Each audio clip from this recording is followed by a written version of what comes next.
Epictetus once emphasized the importance of surrounding oneself with individuals who inspire growth and bring out one's best qualities. This sentiment aligns with the common saying that suggests we are greatly influenced by the company we keep, as reflected in the 5 people we spend the most time with.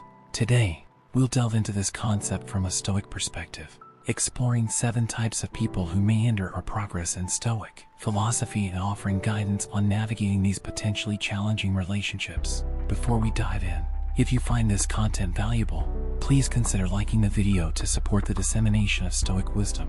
If you're not already subscribed, I encourage you to subscribe and turn on notifications so you can stay updated on future videos. Type of people to avoid. Number 1, the complainer. Encountering individuals who habitually find fault in various aspects of life can indeed be challenging, whether it's their perpetual dissatisfaction with the weather, their job, or even minor inconveniences like the food at a restaurant. Their negativity can have a draining effect on those around them.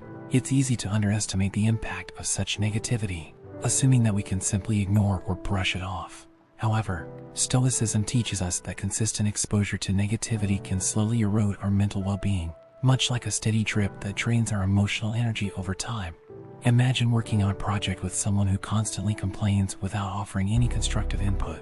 Each interaction becomes a tiresome exercise in listening to grievances without any meaningful dialogue or progress. This not only affects the morale of the entire team but also hinders productivity and innovation. In such situations, Stoicism offers valuable strategies for coping and maintaining our inner peace. Firstly, if possible, it's advisable to minimize our exposure to individuals who chronically complain. This might involve limiting our interactions with them or avoiding situations where their negativity is particularly pronounced. However, in cases where complete avoidance is not feasible, such as when they are a colleague or family member, we can employ mental distancing techniques. Mental distancing involves consciously separating ourselves from the negativity of the complainer during their diatribes. We can view their complaints as passing disturbances that cannot shake our inner calm or disrupt our focus on finding practical solutions. By practicing mental resilience and refusing to let external events dictate our internal state, we can maintain a sense of tranquility amidst the storm of negativity. Another Stoic approach is to redirect conversations towards solutions or more positive topics. Instead of passively absorbing the complaints of others, we can actively steer the dialogue towards actionable steps or uplifting subjects. This not only helps to counteract the draining effect of negativity but also encourages a more constructive and productive interaction. Ultimately, Stoic philosophy encourages us to safeguard our inner tranquility and resilience, especially in the face of chronic complainers. By maintaining a sense of perspective and focusing on what is within our control, our own thoughts, actions, and responses, we can ensure that the negativity of others does not derail us from our path towards virtue and well-being. As Marcus Aurelius famously said, "You have power over your mind, not outside events. Realize this, and you will find strength." Type of people to avoid. Number 2, the drama magnet. Navigating life, much like sailing a ship through calm waters, can suddenly become tumultuous when encountering what we'll call drama magnets. These individuals seem to attract and perpetuate crises, conflicts, and controversies wherever they go, much like a whirlpool that can draw you into its chaotic vortex. Initially, you might be drawn to their energy, mistaking it for passion or excitement, but soon realize that being around them feels like navigating through a storm, exhausting and perilous. The challenge with drama magnets lies in their ability to make their crises feel like your own. Their chaos can be infectious, pulling you into conflicts you had no initial involvement in.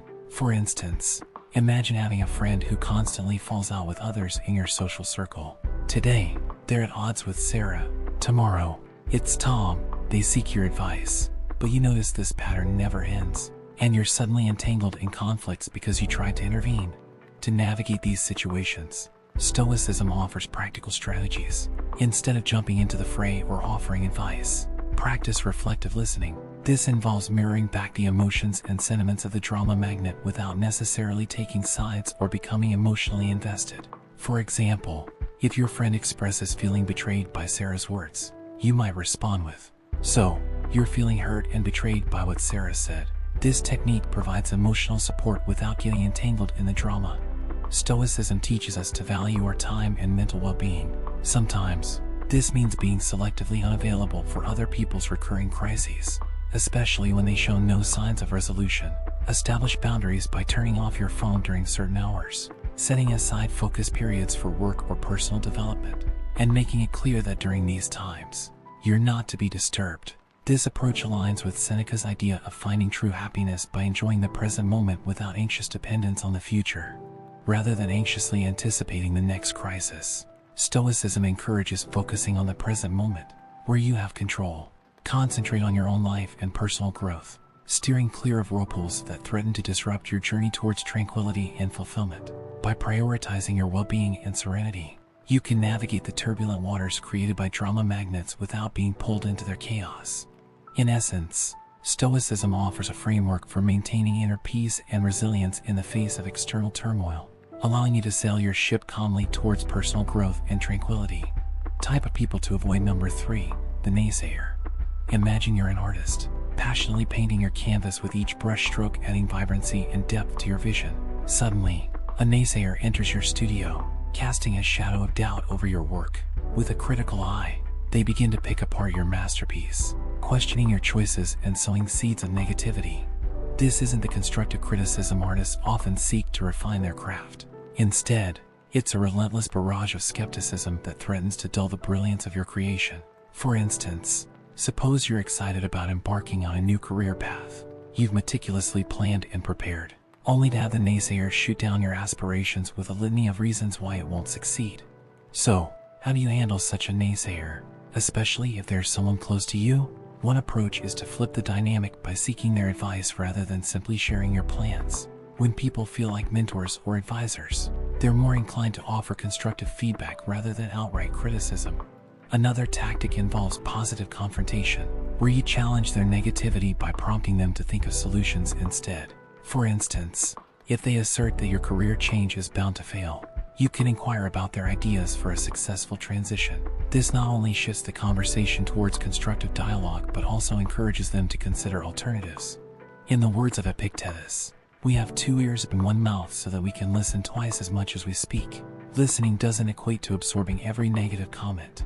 It means discerning between valuable insights and mere noise. When confronted with naysayers casting doubt on your canvas of life, take a moment to listen, reflect, and continue painting with the vibrant colors that resonate with your vision. Don't allow anyone to dim the brilliance of your masterpiece with their shades of negativity. Type of people to avoid. Number 5, the energy vampire. Encountering someone who leaves you feeling drained and exhausted after spending time with them is a common experience. These individuals are often referred to as energy vampires, emotional vampires, or psychic vampires because of their tendency to feed off the energy and emotions of others, leaving behind a sense of depletion and negativity. They thrive on attention, validation, or sympathy, extracting these emotional resources from those around them like parasites. Energy vampires manifest in various forms, such as chronic complainers, drama queens, naysayers, and victims. Despite their differences, they share a common trait, an incessant need for validation or attention, which they seek by draining the positivity and enthusiasm of those they interact with. To protect yourself from these energy-draining individuals, Stoicism offers several effective strategies. Firstly, awareness is key. Learn to recognize the signs of an energy vampire before they have a chance to affect you. Pay attention to behaviors such as monopolizing conversations, seeking constant validation, or spreading negativity, and establish boundaries accordingly. Secondly, practice detachment when you find yourself in the presence of an energy vampire. Mentally distance yourself from their emotional onslaught by visualizing a protective bubble of calm and serenity around yourself. Remind yourself that their negativity stems from their own inner turmoil and does not reflect your worth or capabilities. Thirdly, prioritize self-care to replenish your energy reserves. Just as you wouldn't expose yourself to physical danger without protective gear, don't expose yourself to emotional danger without proper safeguards. Engage in activities that nurture your well-being, such as spending time in nature, practicing mindfulness, or pursuing hobbies that bring you joy. In the words of Marcus Aurelius, waste no more time arguing about what a good man should be. Be one. Guard your energy fiercely and surround yourself with individuals who uplift and inspire you, rather than drain and deplete you. Choose your company wisely, and let your inner light shine brightly, even in the midst of darkness. Type of people to avoid. Number 6, the enabler. Encountering an enabler in your life can be a complex and challenging situation, especially when you're trying to break free from bad habits or self-destructive tendencies. The enabler is typically someone who appears supportive on the surface, often providing a sympathetic ear or even participating in the behaviors you're trying to change. However, their support comes with a hidden cost. They enable your negative behaviors, making it harder for you to confront and overcome them. For instance, imagine you're attempting to cut back on drinking, and you confide in your friend about your struggles. Instead of offering constructive support or encouragement, they downplay your concerns and may even encourage you to indulge further, rationalizing that a little more won't hurt. This response undermines your efforts to change and weakens your resolve.